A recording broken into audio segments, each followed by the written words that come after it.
and transformation. Self-awareness. Now, you will never change what you can ignore. Come on, preach. I've said it probably 1,000 times, but it's true. You're not going to change what you can ignore. You will not. See, the verse 13 says, only acknowledge thy iniquity.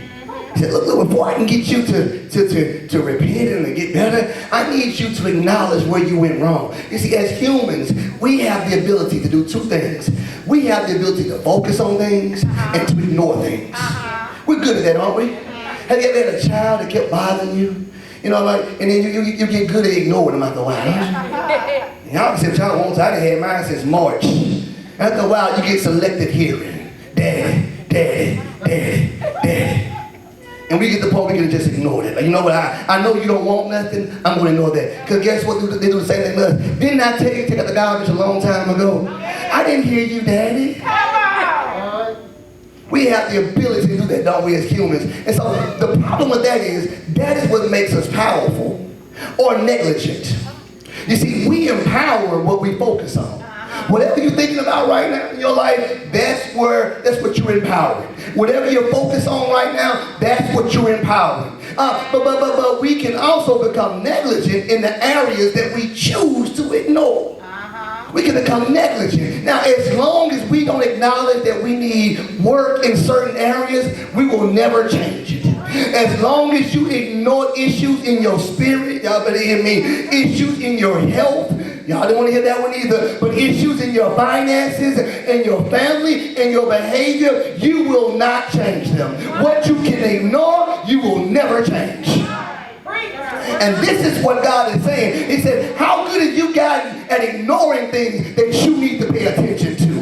How good have you gotten at saying, you know what? Nobody sees that, so I'm okay. Nobody's worried about that, so I'm good. And so it's not bothering me right now, so I can ignore it. And what you can ignore, you will never change. So here's the next thing though. You will have to eventually deal with what you ignore. I would say it slower. You will have to eventually deal with what you ignore.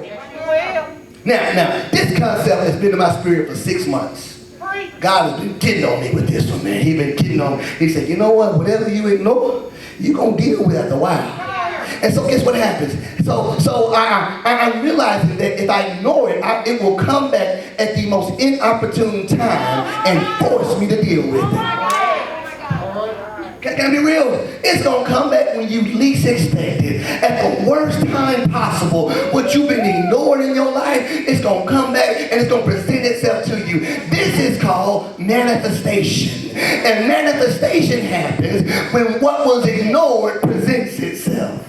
We think things just happen in our lives. We think people just go off for no reason. No, they've been ignoring a lot of things for a long time. And after a while, it manifests itself. And so therefore, what you ignore presents itself. America has ignored some issues and they are being manifested. Yeah, man. That's true. You can get quiet all you want to. That's the truth. I speak this in my class all the time. I say, if you ignore poor people, one day it's going to come back to you. If you ignore the hurt of people who are oppressed, one day you have to deal with that. Whatever you ignore now, you're going to deal with it later on. Oh, just remember that. See, the church has ignored some of its issues, and now they are being manifested. I'm going to preach on the church. Now, I got to preach on the church because I got to keep us straight. Because the truth of the matter is the church has ignored some things about itself. And we got so stuck in tradition, so stuck in our ideology, so stuck in our denomination that we ignored the fact that God said, I called you to love them. I called you to preach to them. I called you to bring them out. I called you to teach them. And if you ignore it, that's true. can I preach a word here? Because y'all got real quiet, so I know y'all hear me. We ignore the Bible when it says, go out and teach. Teach. We want to go out, lay hands on people, and feel like they all of a sudden they good. We felt like we can slap oil on your head, put a cross up there. I don't know why we do the cross, but we put a cross on your head and lay hands on you and holler over you and spit over you. And then we expect that that's going to take the place of the months of teaching that God wants us to give people. And now we wonder why our children don't know how to get a word from God. Our children don't know how to pray. Our children do not know how to rebuke demons. It's because all we did was pray over them and we ignored the problem and the responsibility to teach them. Jesus was God in the flesh. I preach this thing. And he called 12 disciples. He could have said, you know what? I anoint you right now. I send you forth right now. I put the Spirit on you right now. Go out and do my will. But he didn't do that. But for 3.5 years, he taught them. He spent time with them because he knew that if I give you a popcorn anointing, you won't last very long. The problem that you're going to face, you need to be taught. And so therefore, he did not ignore his responsibility to teach. My father, when I was younger, I tell people, like, if your child is getting terrible dreams and he's going through warfare and his dreams are her dreams, you better start praying over that child. And you better start teaching him about prophecy. And you better teach him how to rebuke demons. Thank you, Sister Patricia. We got one. You better teach them how to rebuke demons.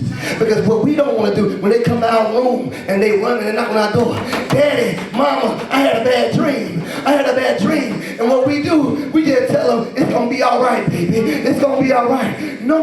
You better tell them like my daddy told me. I can't knock on that door too many times. My daddy said, boy, I thought you said you were saved. Go back in that room. And when the devil comes to you in your dreams, you tell him in the name of Jesus, I rebuke you. I need to get some sleep. You're not going to disturb my rest. Greater is he that's in me than he that's in the world. He began to teach me that, son, I'm not going to be there in your dreams. I can't do everything for you. I can't fight every battle. But one thing I'm going to do, I'm going to give you the ability. I'm going to give you the teaching so that you can begin to cast it out yourself. So I got my son. My son is 8, and he will come to my house. He come to my room and say, I got to get out of here. There's something in my room.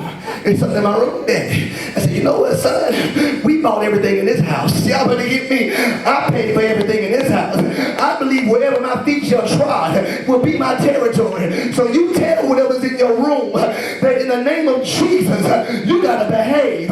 You got to sit down. My God is bigger. My God is greater. And you looking at me crazy because you don't believe I told him that. But baby, believe me, I'm preparing my sons for warfare.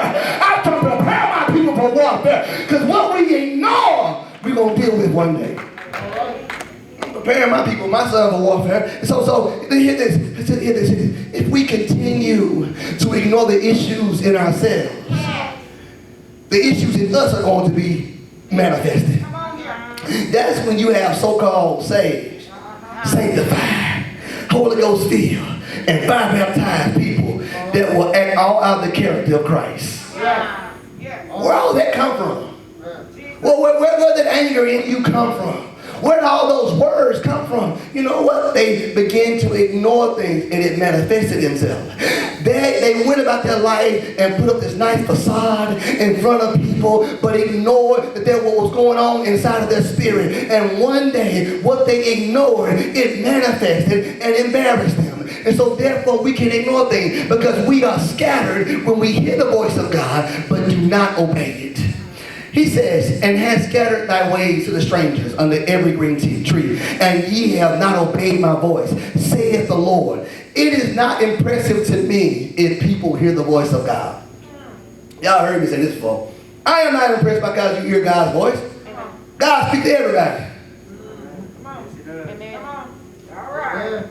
Saved, unsaved, drunk, wino, high, it don't matter. God speaks to, y'all get mad at me, I want to. God speaks to everybody. So because you hear, I hear the voice of God. I hear God. Because you hear God, that don't impress me. God was talking to me when I was 5. God was talking to me when I was in the club. Y'all can get quiet, y'all want to. He was speaking to me then, even when I was in the club. So it did not impress me that God, you hear the voice of God. We all hear the voice of God. What is impressive and what I want to emulate is people who obey the voice of God. The blessings and the favor of God is not given to those that feel that they are special because they hear the voice of God. The blessings and the favor of God fall on those who obey the voice of God. I want to know the people when God tells you to fast and he didn't tell nobody else to fast. I want to see that you go ahead and fast. Y'all better hear me. That's what impresses me. I want to know the ones when God begins to convict you about something in your life and he didn't tell nobody else, but you heard about it and you begin to stop doing those certain things because God convicted you. You heard the voice and you obeyed. I am impressed by those who obey the voice of God. Obedience, yes. That's what I'm impressed by. We gotta fix some doctrines in church because we get all scared when somebody say, I hear God, I hear God. We get all scared. God talks to everybody. That's our problem. We don't believe that. We believe that God needs us to talk to everybody. God is talking to everybody. He needs us to be examples of what he is saying. Yes. Let me get out of here. So let's talk about the importance of marriage. Marriage is a covenant. He says in verse 14, turn, O backsliding children, saith the Lord, for I am married unto you. God said, I'm married unto you. Jeremiah uses the symbolism of marriage to the Israelites because marriage was a serious covenant in those days. They did not have a 50% divorce rate in the church. Wow. We got 50% divorce rate just in the church.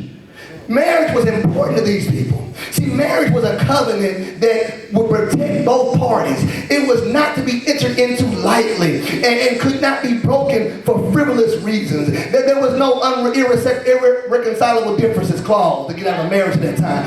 You had to go ahead and deal with it because a huge responsibility was on both sides, but the bigger responsibility a lot of times was on the husband. I'm going to preach this. Y'all don't want to hear this one though. Because a husband, his job is to provide and protect the wife. Provide and protect. Now, I want somebody who's on Facebook or somebody even here, before you get married, if you can't protect and provide for somebody, leave them alone.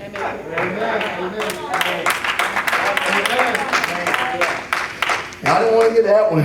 Because we want, as men, sometimes we got a generation of men that want these wives to come in with an 850 credit score. I already have $30,000 in the bank. I already have their cars and their house. I want them to have it all together because I don't have any of those things. So I need you to have those things because I'm not here to provide and protect for you. My father said something. I know we getting quiet in the house because we don't want to hear this because we don't want men to be men these days. Anyway, I'll go ahead and say it. My father said something. He said, when you get married, he said, son, the only thing that girl should bring to your house is her suitcase.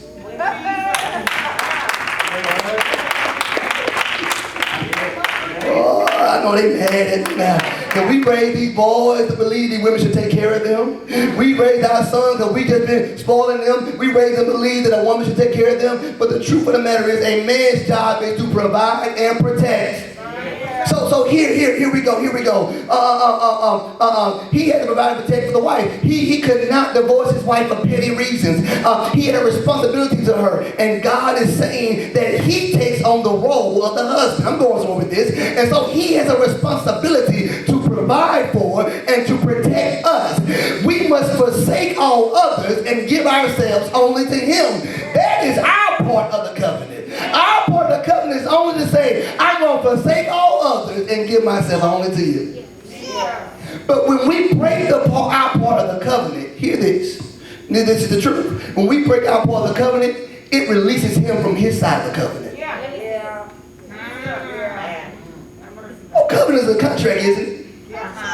It's a contract. So this is why Jesus said that, if you want to get divorced and there's been adultery inside of the marriage, you can get a divorce. He said because that person has broken their side of the contract, and so therefore they are released. The other side is released from that contract because both sides did not keep of their side of the contract. So get this, when we sin and become unfaithful to God, he has a right to cast us away.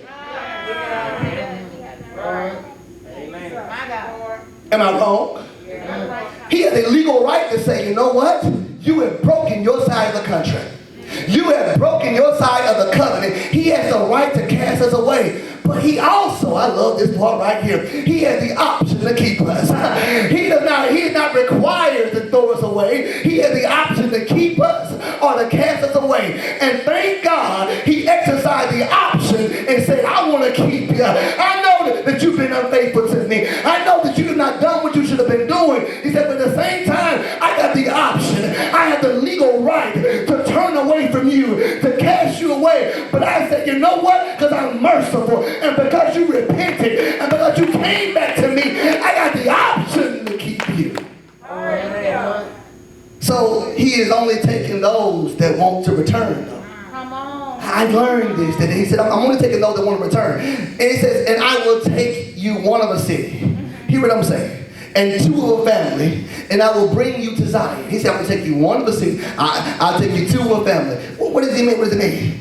Because he is married to us, he also gives us the option to come with him. He doesn't make us, but he gives us the option. And he's only taking those that want to return. And if only one person of the whole city wants to go, he said, I'll just take that one person. It's no longer about the whole nation, no longer about the whole group anymore. But if only one of y'all want to come back, I'm going to take that one person. If only two in a family want to come back, I'll take those two people. He said, everybody doesn't want to return, but I've learned something inside of my spirit. I'll go if I have to go by myself. If the church don't